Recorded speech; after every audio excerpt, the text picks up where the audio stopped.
This is 99% Invisible. I'm Roman Mars.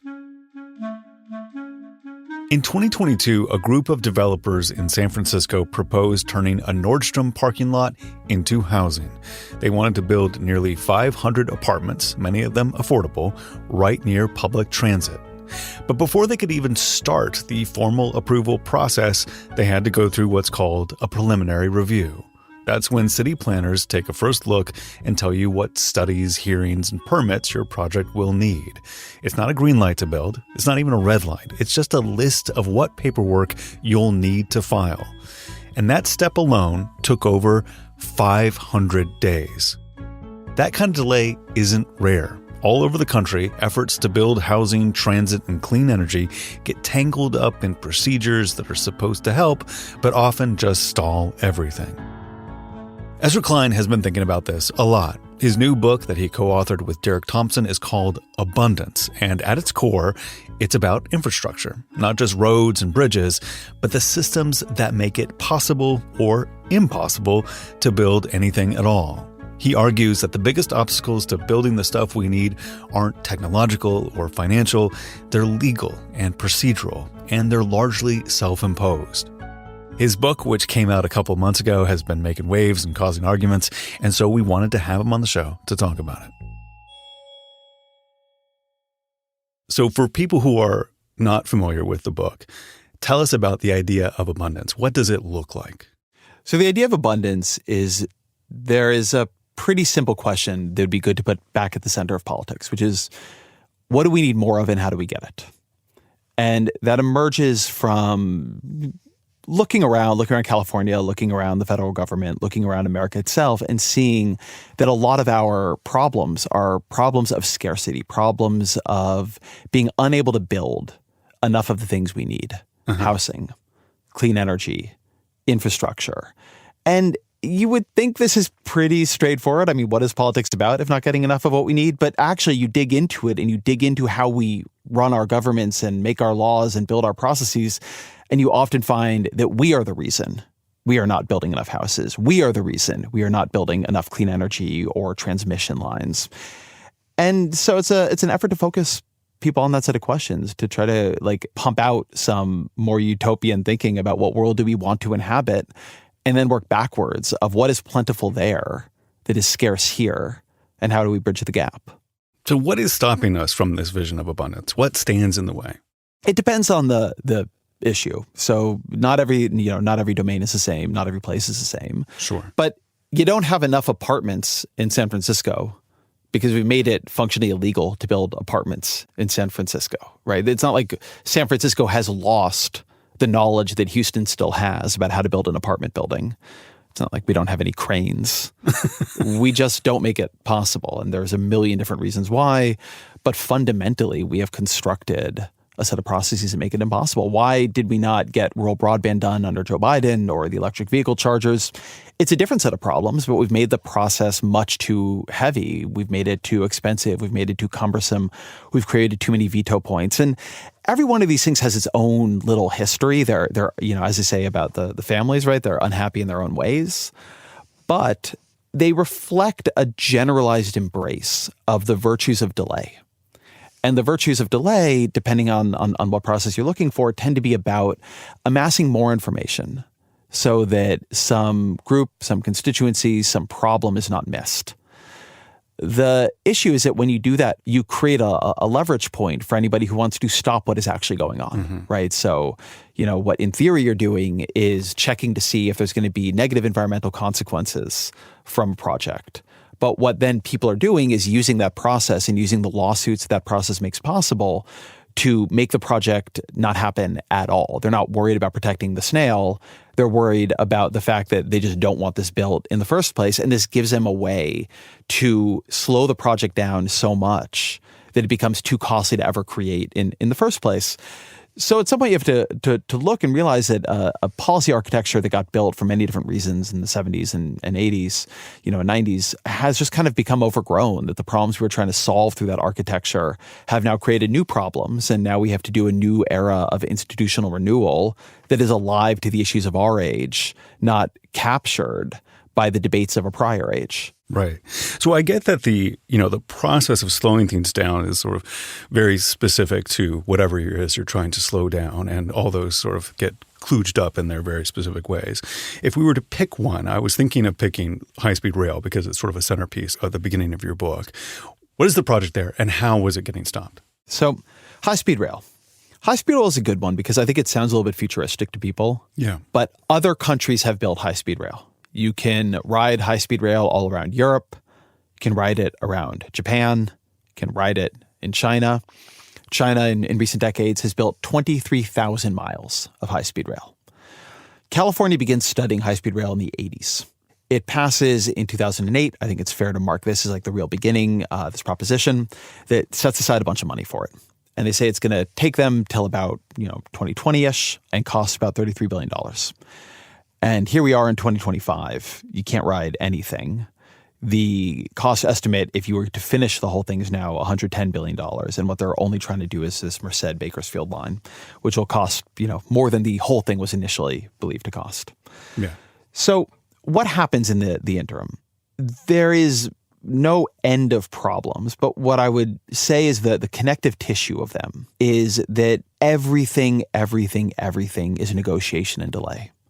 The route, the individual environmental clearances. In 2012, they began trying to do environmental clearance on the route. That isn't done by the end of 2024. In every city, there's sort of, not literally every city, but a lot of the cities, they're making side deals to come in and, rebuild a playground or do this so that, the council and so on will not fight them too much. In places where they need to go through land, the eminent domain process is actually extremely cumbersome.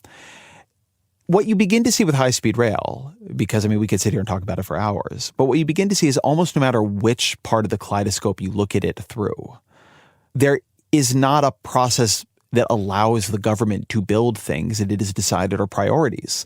The government does not have the power to say, we are going to build high-speed rail. This is going to create inconveniences. It is important to us, so we are going to move fast and organize resources in a rapid way to get it done. Instead, they're negotiating with other parts of government. They're in endless lawsuits.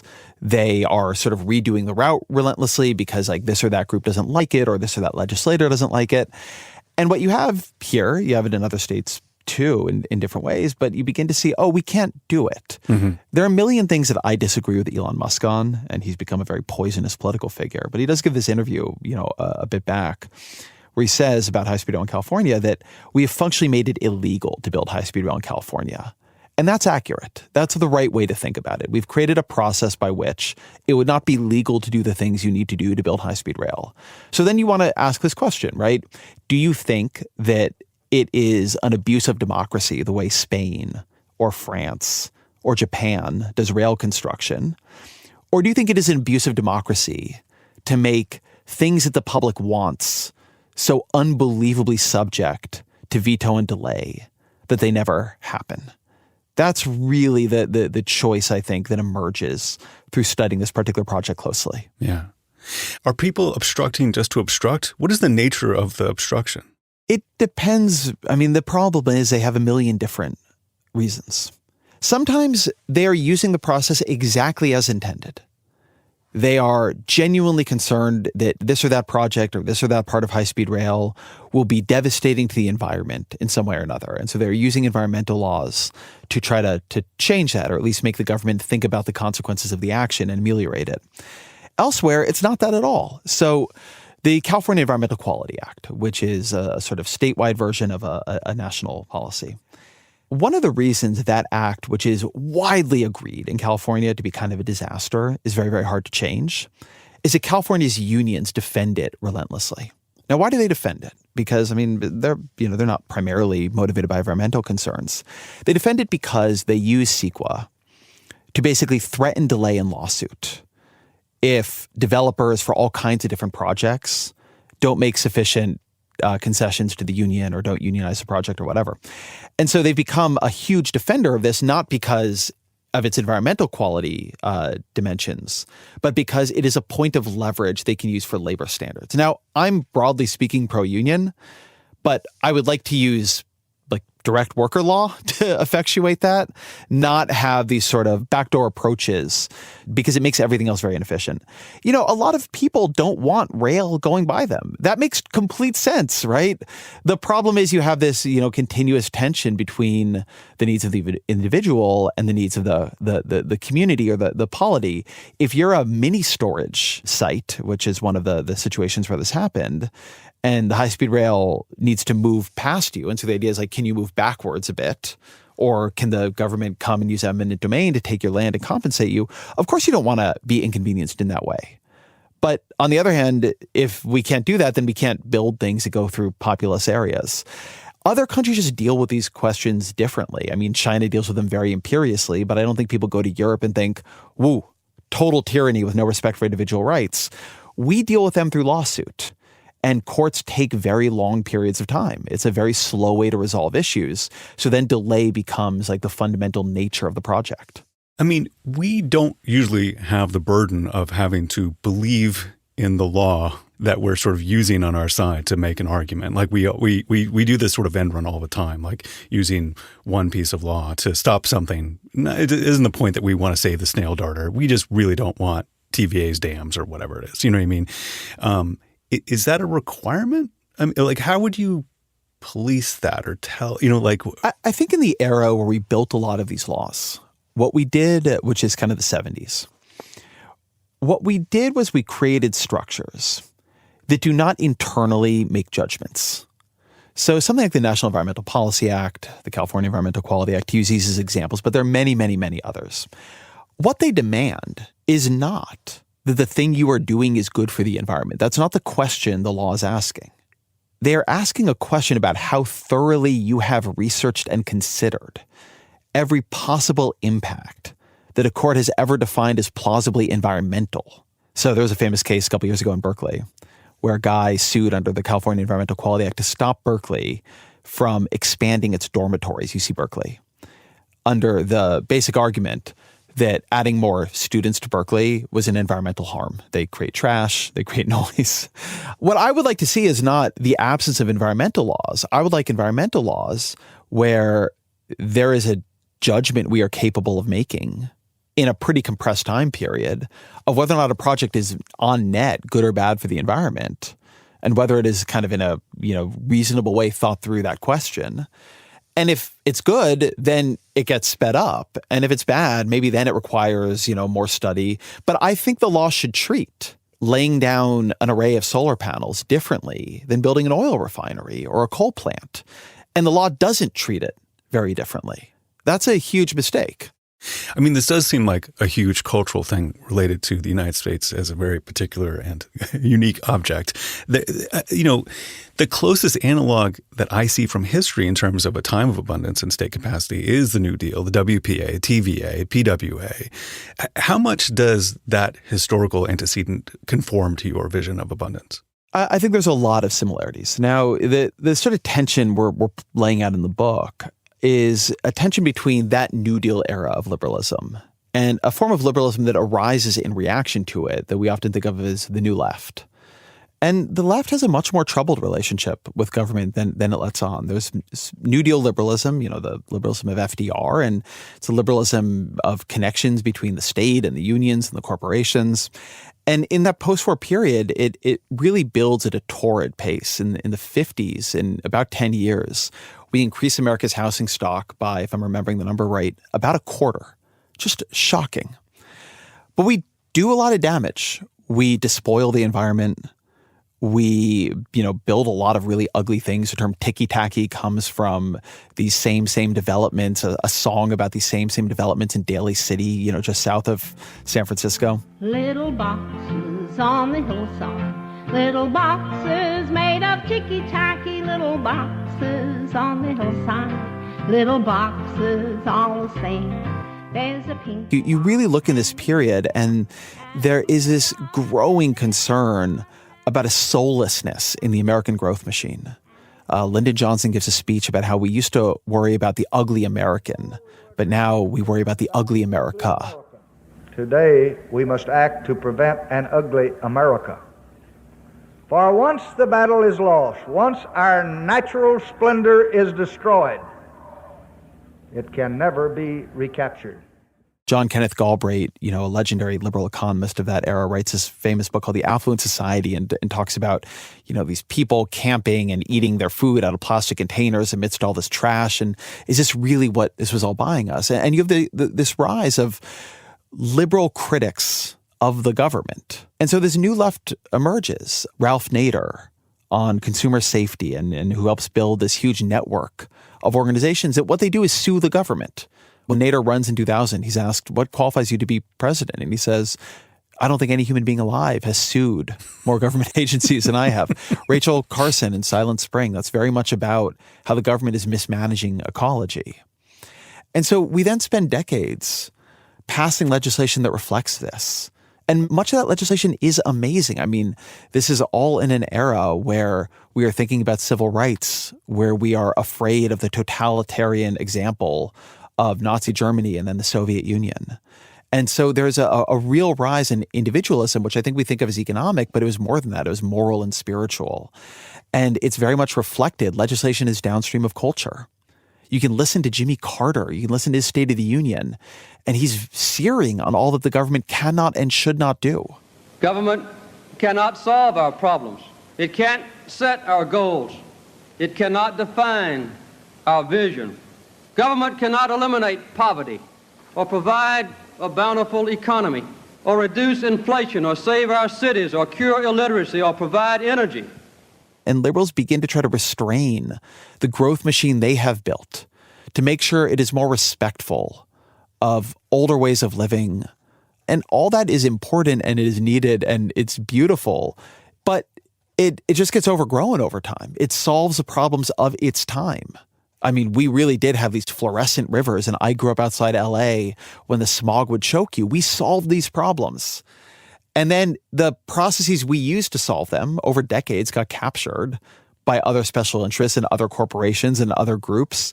And now we have new problems and we need new processes. But it's just so important to understand a lot of these problems are worse in blue states because it is in blue states, it's in liberal states where the new left was most powerful and was able to build the architecture of government that we now live under. And that solved many problems, and it's now created others. I mean, institutional renewal, it faces every generation anew. So on the show last year as a project, we read The Power Broker over a year. That is a person in Robert Moses who both built things and bragged about them quite a lot, an incredible builder. But he also bulldozed neighborhoods, especially poor and vulnerable neighborhoods. So how do you cut red tape so that those things can be built without an authoritarian in the style of Robert Moses who can sort of run unchecked for 44 years? I think that the left has overlearned the lesson of Robert Moses. Robert Moses was part of an era in American government, the New Deal era. And we grew a lot, and sometimes wisely, sometimes very unwisely. And Moses, if he was born today, couldn't get much done at all, right? Robert Moses in this institutional architecture would have a lot of trouble building, a fraction of what he was able to build. If what you have done is build your system to try to make it impossible for bad people to act, then you've also built a system in which it's going to very likely be very hard for good people to act. Now, I think you can have discernment about things. I don't think we should treat all building, all construction completely equally. But I do believe in the government's ability to act. I am a liberal. And I think that requires electing good people. I don't think that and we're seeing this right now, I don't think that there is a substitute for electing people who can be trusted with public power. But I think if you make it so even the good people cannot effectively use public power in the public's interest, then eventually they're going to turn to bad people who say, as the strong man does, I alone could fix it. I'm going to ignore these laws, ignore these rules, ignore this tape. So, yeah, I think there's something slightly crazy about being so afraid of a bad person acting consequentially that even in very blue states where we've learned a lot in the past, however many decades, we've made it so difficult for good people to act consequentially. In the 20th century sort of growth and abundance of building things, one of the things that happened was we often asked the same people to bear the cost of our collective desires. People who lived in poorer communities were bulldozed. How do you stop that from happening, of having the same people always bear the cost of what we want to do collectively? So I want to note two things here, because I do think it's really important to say. Those people also bear the cost of things not getting built. If we do not transition away from fossil fuel energy, it is going to be worse on the poor, not the rich. When we didn't build California high-speed rail, that was worse for the poor than the rich, right? The consequences of not delivering, it falls heavily on those communities too. I just always think it's a very, very important point, because we often recognize the costs of action, but not the costs of inaction. Agreed. But then I think there's actually a lot of ways you could approach this if you wanted to. So you could, let's take housing as an example. The reality is that rich communities have political power and use procedural mechanisms, and they make it very hard to upzone in those communities. And so big apartment buildings and density happens where people are poorer. Yeah. In some like conceptual way, if you removed a lot of zoning laws and rules, of course, developers would want to build in rich areas. And so having created all these procedural veto points, you've given every rich community in the country who's got the money to hire lawyers and lobbyists a lot of ways to stop things from being built. And asymmetrically, poor communities don't have all that.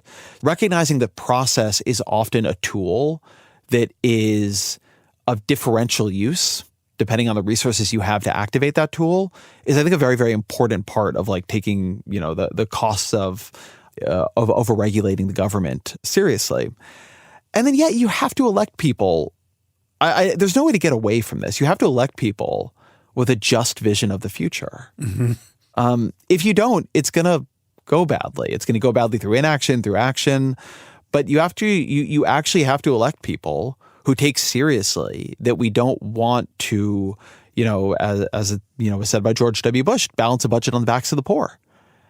You want to elect people who take distribution seriously and then can do something to effectuate that.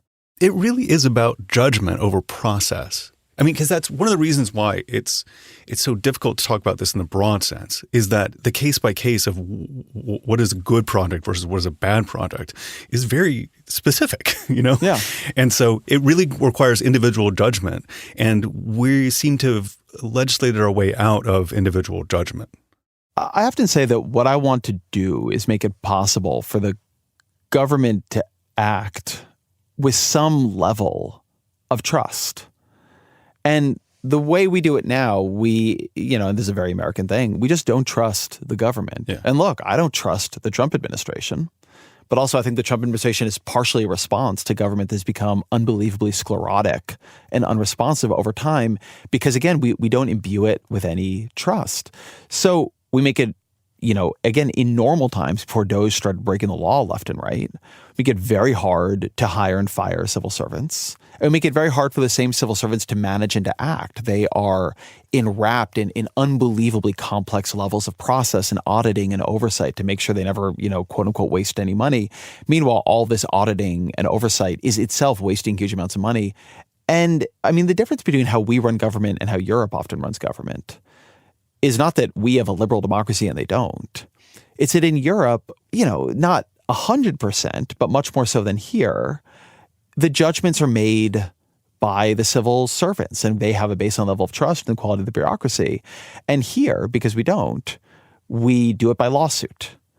And it's not 100% clear to me why we would think that a judge is better at adjudicating an environmental dispute than the Environmental Protection Agency and its actual environmental experts would be. But that's how we do it. And having removed all this discretion from the political system, we've instead imbued it in process. And what the political system has to prove over and over and over again to the courts is that they have followed the process to the letter, to the T. And over time, that process becomes more and more complex. I mean, very famously, environmental reviews used to be 7 pages, a dozen pages, and now they're thousands of pages and take 3.5 or 4.5 years. But that unwillingness to trust the people we elect is very profound. When we come back, Ezra Klein says we need new processes to solve new problems. That's ahead.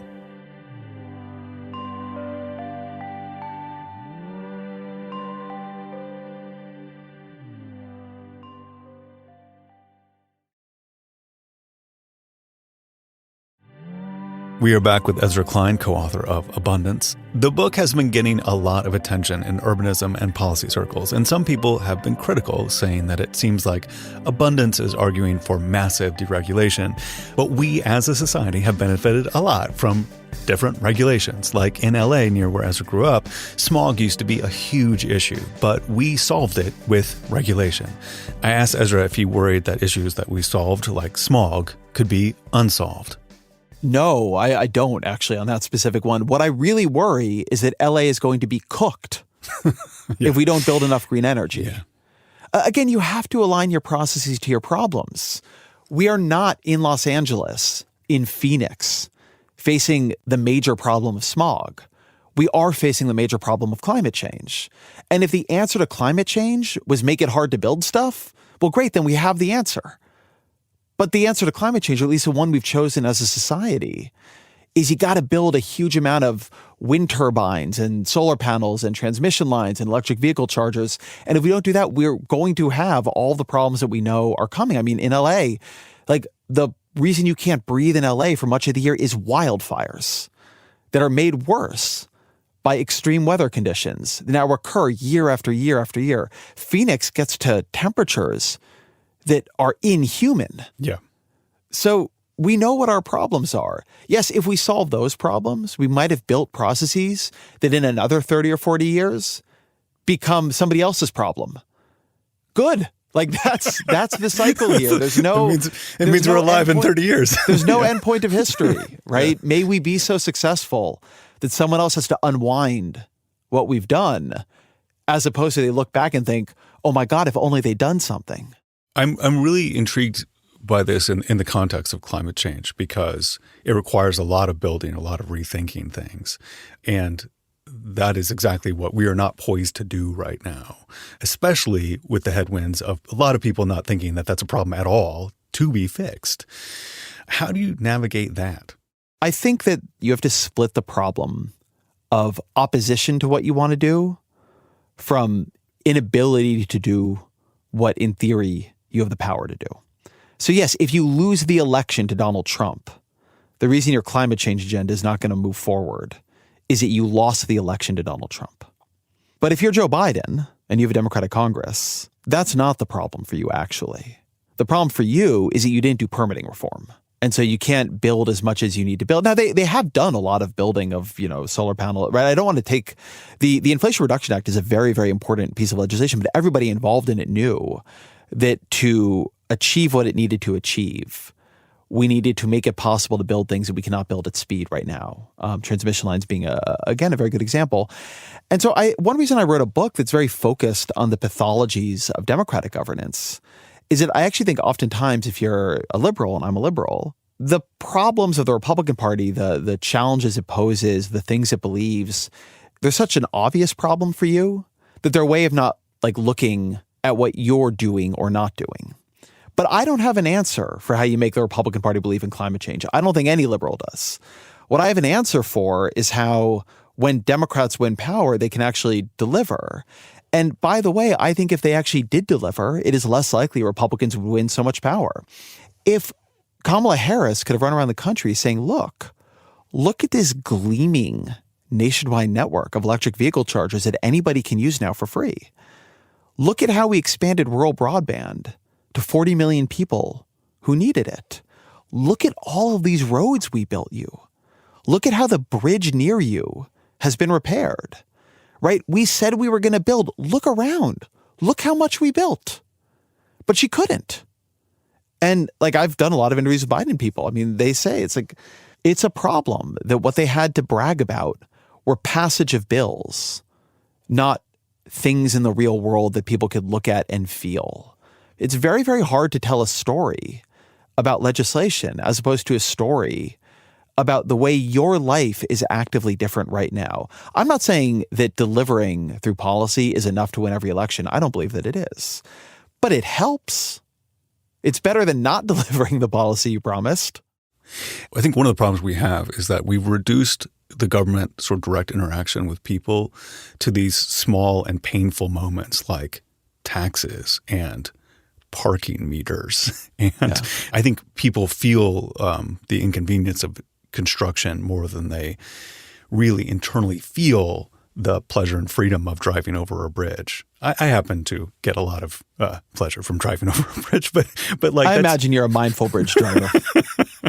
but you know what I'm saying? Like we've reduced ourselves to such an extent that it could be through just like there just was like this thing took over. I think I blame Reagan, and then the follow-on Democrats following Reagan sort of took this as just like we want government to be so small and unobtrusive, and it made it so that we reduced our interaction with government to these little painful moments that are not very good for the PR of the government. I think you're right to bring up Reagan here, because I'd say a couple things about that. One is that I don't think it's true exactly that people only interface with government in those moments. I mean, they get Medicare, they get Social Security, they get Medicaid, the Affordable Care Act.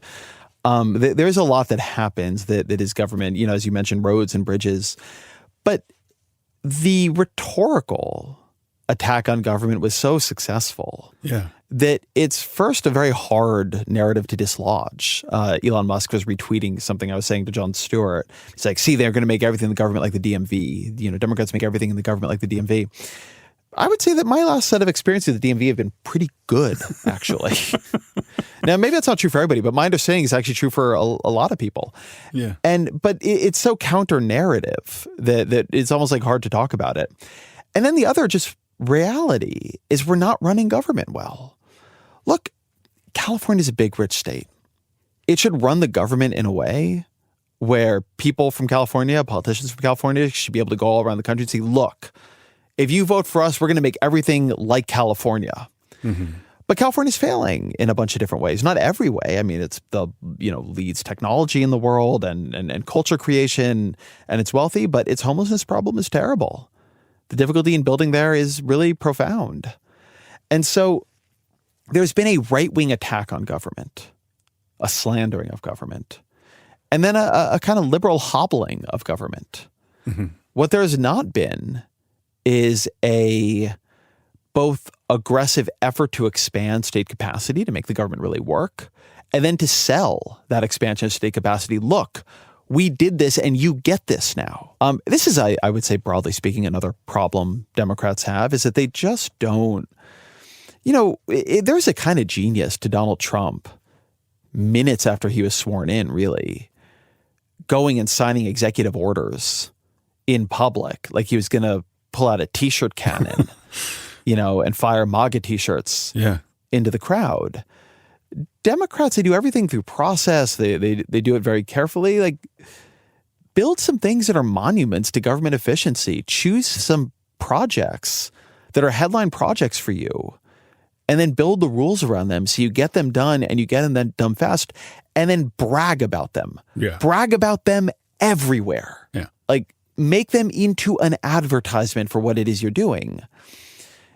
Joe Biden has said that one of his big regrets is that, unlike Donald Trump, when he was sending out early stimulus checks, he didn't put his face and name, and he wouldn't make him advertisements for himself. He was being, what's even the word? Prudent? That's not quite the right word. He was humble. He thought it was uncouth. Yeah. I would like to see some people who are a little bit uncouth about government in a positive way, not a negative way, right? Who are out there sending the signal that this is so good and so something you can trust. But you got to deliver then. You're not going to be able to do that atop the disaster of high-speed rail or the Boston Big Dig or the New York 2nd Avenue subway. So in the book, you do have a couple of thought exercises of sort of a sci-fi world of abundance that is, is imaginable. But I wondered if you could sort of expand on that to envision a world in which things can get built, but voices get heard. What is the mechanism? If this didn't work, if like endless city council meetings and endless lawsuits didn't work, what is the version of this that does work? I mean, on any given area we're talking about. I can just point you to a place where it's working fine now. Austin is full of liberals. Is the way housing is done in Austin, is that truly so fascist? Mm-hmm. Do the people living in Austin under that regime of being able to build apartments when people move there, do they truly experience it as such an endless abrogation of their rights? Is when people go to Spain or France and they ride the trains there, does it really seem so brutal? I mean, what I'm really saying is that there are other places where you've simply struck the balance better. And I think if you go to those places, they're perfectly happy. Yeah. And we just build public infrastructure in a costly, ineffective way. And we could learn things from Japan and from much of Europe. And so I say all this because I don't want to make it into sci-fi, this part. I actually want to say that we are familiar with better examples and we should learn from them. So you've been out in the country talking to all kinds of people, big audiences and podcasts and all kinds of things on this book tour.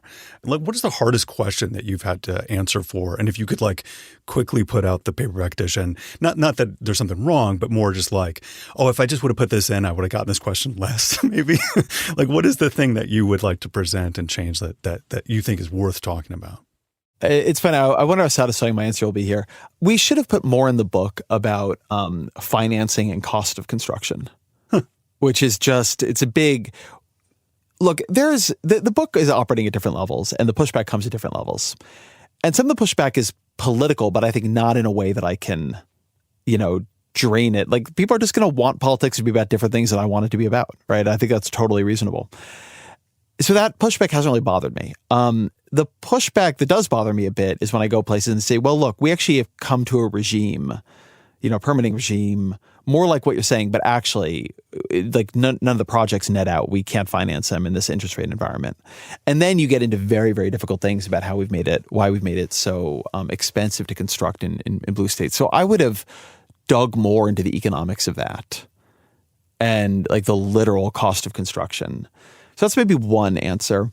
Look, I think the question of voice is just a hard question. Nobody knows exactly the right way to balance it out. You do want there to be places in process for people in a community, for affected groups, for, those who are going to bear a heavier burden from any project, to be able to make their voices heard. How do you do that in a way that is constructive? How do you do that in a way where it doesn't lend itself to endless delay, but it also doesn't lend itself to being completely ignored?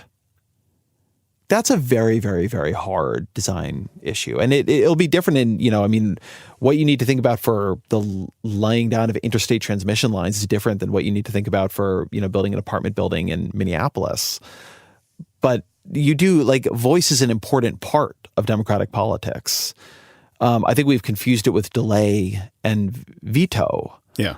But healthy levels of voice are, that's something that I thought a lot about in the book, and I just don't have the problem is I just don't have one answer for it.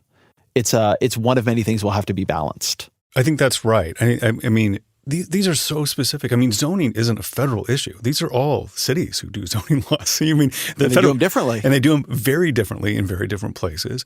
I mean, and you mentioned the fact that, Texas can build a lot of solar panel and wind farms, but they also decided to cut themselves off from the national grid, and that caused the death of a bunch of people freezing in the wintertime when it didn't work anymore. The details are what matters almost, I often joke that one of the terms for this politics that caught on was a liberalism that builds, but I often say it's really a liberalism of the details. Yeah. It's about the details of what happens after you pass a bill. What happens when you're trying to turn that aspiration into a lived reality. And I think people tend to check out during that part. We passed the Affordable Care Act. It's done. We did it. We passed the Inflation Reduction Act. Now climate change is going to be solved. That's not how it works. What happens after then is really, really important. And it's often much worse than you would think. Because it happens in more in the shadows. It happens with processes that, as well-intentioned as they may have been, are easy for corporations to capture, easy for special interests to capture, easy for incumbent homeowners to capture. They're easy for the people who know them and have the money to participate in them to capture. Mm-hmm. And so, being very attentive to, did the thing you passed work out the way you wanted it to? and then going back and revisiting it if it didn't. One thing liberalism should be is self-correcting, and it often isn't. So to get back to the high-speed rail project in California, which we talked about earlier, what changes to policy do you think would have made that project possible? What would have allowed us to build it much faster? There are some things here that are really straightforward. They should have exempted the high-speed rail from the California Environmental Quality Act, or at least set limits on how difficult it would be to do that, how often it could be slowed down.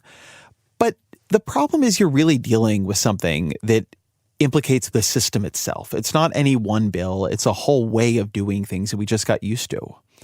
And so it would have been a good idea to go to the French and say, how do you do this? And how might we follow along here? One of the things that has been very interesting to me in the past couple of years is that there are a bunch of places where something has gone wrong very fast, like the I-95 bridge collapse in Pennsylvania.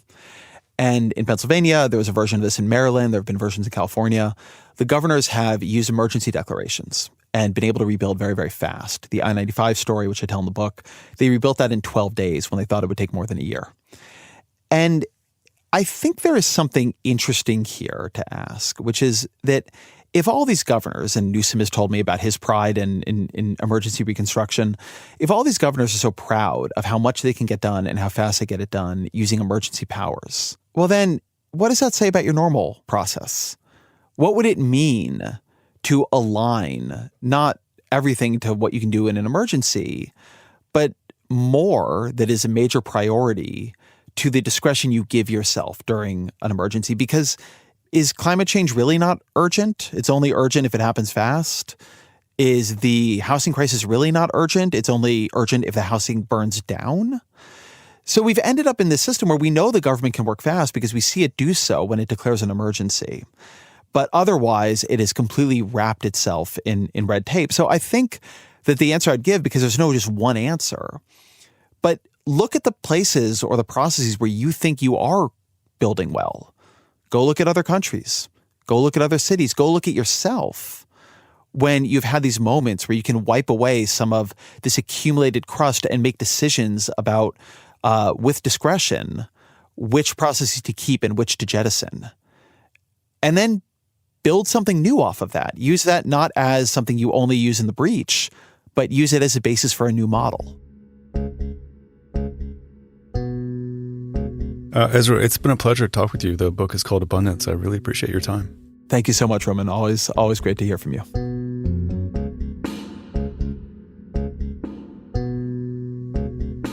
"99% Invisible" was produced this week by Delaney Hall and edited by Committee. Mixed by Martin Gonzalez. Music by Swan Real. Kathy Tu is our executive producer. Kurt Kolstad is the digital director. The rest of the team includes Chris Berube, Jason DeLeon, Emmett Fitzgerald, Christopher Johnson, Vivian Leigh, Lashma Dawn, Kelly Prime, Joe Rosenberg, Jacob Medina Gleason, and me, Roman Mars. The 99% Invisible logo was created by Stephen Lawrence. We are part of the SiriusXM podcast family, now headquartered 6 blocks north in the Pandora building in beautiful, uptown, Oakland, California. You can find us on Blue Sky as well as our own Discord server. There's a link to that as well as every past episode of 99PI at 99pi.org.